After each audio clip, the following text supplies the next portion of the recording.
first question that came was, who are these Kenyans who have said we are the best Kenyan to work for?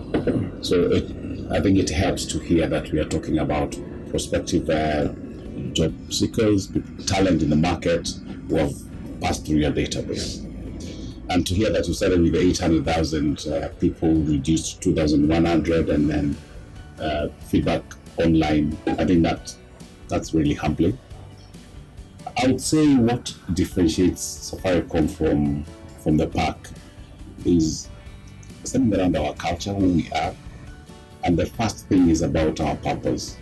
And that bit of transforming lives, I think, speaks not just externally but also internally. Our customers, our key stakeholders, so not just one stakeholder group. The second piece is about our focus on thriving, and this is big. And this is about mind, body, heart, and soul, where we have purposed to engage with our people to look at micro steps that can help them thrive as individuals. So not just on the work front, but as a personal level. And I think that's big.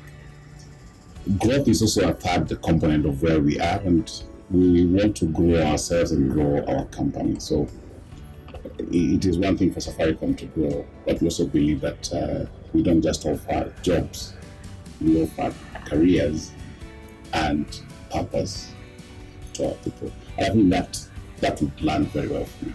Okay, that's really good. You spoke about purpose as your first culture, as your first point. Yeah.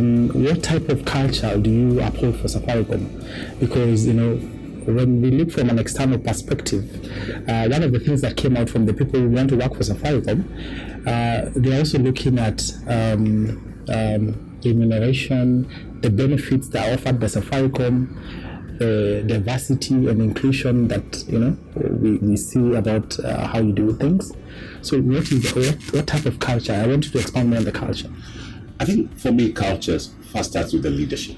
And we're very fortunate. We have a fantastic captain of our ship, and he walks the talk. Thrive and purpose driving very, very, very strongly. So when we talk about the culture here, we are saying, what are the belief systems that are here? And I'm not saying we are a perfect organization. There's always room to say, how do we even step up? But we look at first the jobs that people do. They should be meaningful jobs. And then the piece around the work environment, I think that things that speak very closely to our people. About 87%, 90% of our people are below 40 years. So it's a fairly, very energized group.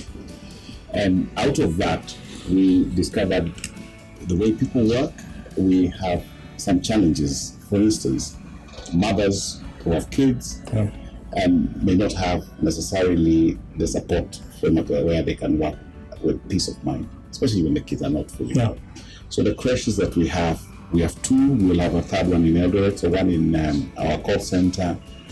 Mololongo, we have one in our head office, and another one soon coming in Eldoret. I think that was a big one for us. In our thriving piece, in our call center, we have a good number of our executives who are working in there. And we also say, why can we give them in the Thrive agenda, give them a foot in the course of the day? And it's something that is not necessarily contractual, but it's also creating that opportunity for people to just thrive. Yeah. So I think that's the biggest piece around. And that's the end goal for you. People are comfortable, they're satisfied, they're comfortable in the environment. I think peace of mind, it goes back to our purpose again, where we transform your life. So if you are a parent, and when I say parents, it's not just the mother. So we also have our male colleagues who have small babies, and they can bring them to our creches. So it's not just the mother, and that's really great. So you may find the mother or the spouse to one of our colleagues doesn't have that benefit. We bring it here. We also try to bring families to come and experience the environment that their parents work. And recently we had a day where we brought all the kids up to young adults to come in and experience the workplace. So mommy, daddy wakes up and goes to Safaricom. But did I have 10 kids? Bring them. Bring them. And what we did was then we had our staff kind of offered that day to talk to the under 5, the under 10, the teenagers, the over 20, different needs. I remember speaking to the over 20 and we were talking about careers. And the questions they were asking about how do I make a career decision. So going to the family, not just the employee. So do you face any distraction? You know, when you're talking about culture, I'm thinking about productivity as the end goal. So if there's this sort of, you know, my kid is quite crazy and they want my attention. So are these parents still productive when they come into the work environment if they have to keep on checking on the kids? So one of the things that I think works for us is purpose, people, and then profit comes in. Okay. Wow. And when you talk of purpose, they're transforming lives, and then move to just focus on your people as human beings. Yeah. And profit will come as a given. For me, that's significant. Yeah. Now with a crash, there are nannies who are there, the people who are attending to that child. So you are actually you have peace of mind. You don't even need to be there. Yeah. There will be breaks where you can go if it's a lactating mother, engage with the child, go back again, and at the end of the day you move. Yeah. Our maternity is beyond our regulatory 3 months. We have 4 months, but we also work around. For the next 6 months, we can give you flex working. Okay. So you can come late, leave early. And we want now to take work to people. Work is not a place, it's a space. So why can we use technology for even lactating mothers to avoid the traffic jam of Nairobi and produce? Yeah. Yeah. All right. So productivity will come as an end result. As an end result. You spoke about a very interesting segment. I happened to have the discussion about millennials with the next generation some time back. So briefly, now we've talked about the parents, lactating moms. What about millennials? How do you handle them so that they are productive in your environment? Because most of the people who responded and people who went to work for Safaricom are within the ages of 22 to 35 years old. Yeah. Yeah. What's attractive Safaricom? So we don't handle. Yeah. Because I think that's a bit. You just let them be, and people define what they do. I have a case at hand in HR, and what the team decided was we'll have a refancy, which is every month we'll have fun. So one day I hear, oh, by the way, we are meeting on Friday early in the morning. It's breakfast, and come in your primary school shorts. And I'm like, okay. And we came in and you couldn't recognize anybody. You look at it and you find these guys just first want to be. I think that's a bit. Yes. And it's not like they're indisciplined, but I just say, remove this lead of rules, regulations. People know what is right and good, so they'll do that. But let them have fun. So I think that for me is what has come out through. As I said, this week we have a case of if 3 people have a meeting and I'm here alone in my office, they'll come and get me out. And they'll do the meeting. Now, I'm like, why are you disrupting my peace? And they say, no, our peace is the common good. Yeah. I think we play the common good purpose piece as opposed to just self-interest. Sure. Yeah.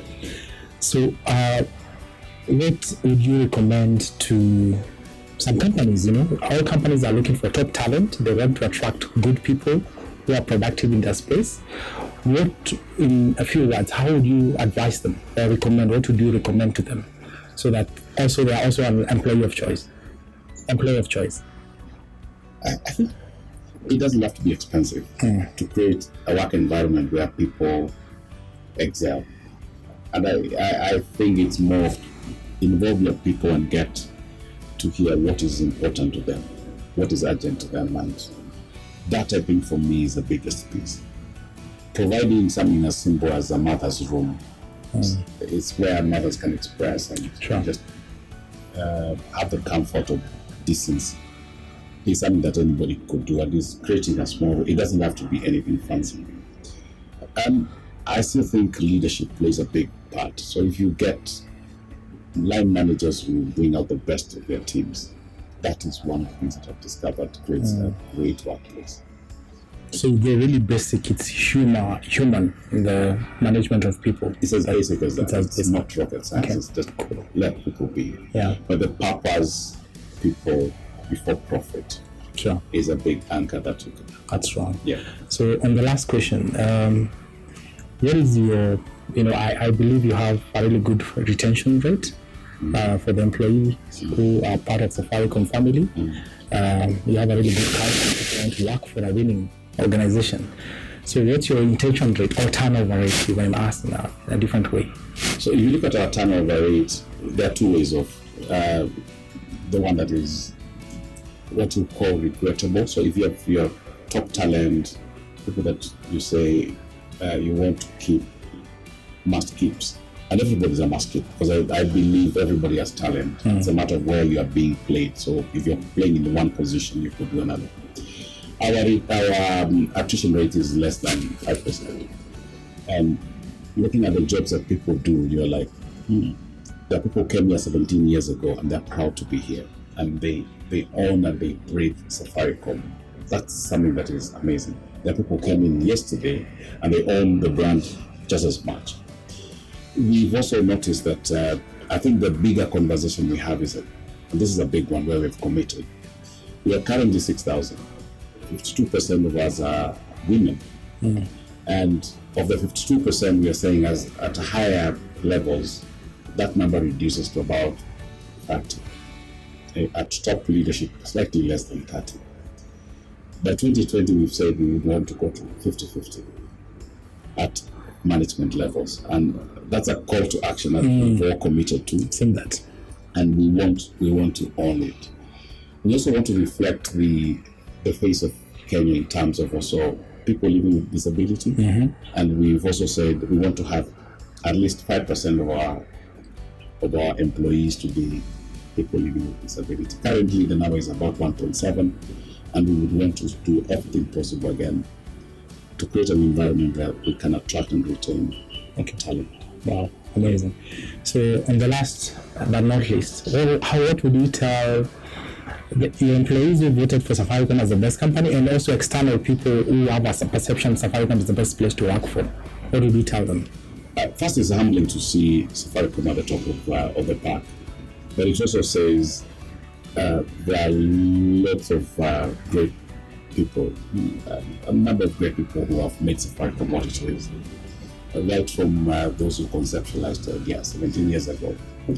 It's almost like where you are standing on the shoulders of giants. And the partnership with our key stakeholders, both internal staff, our suppliers, our customers. I think it is a team sport, and I would say proud to be here, and I would want us to be in a space where everybody looks forward to coming to Safaricom and having an amazing day. Asante sana. Thank you so much, bro. Karibu. Thank you.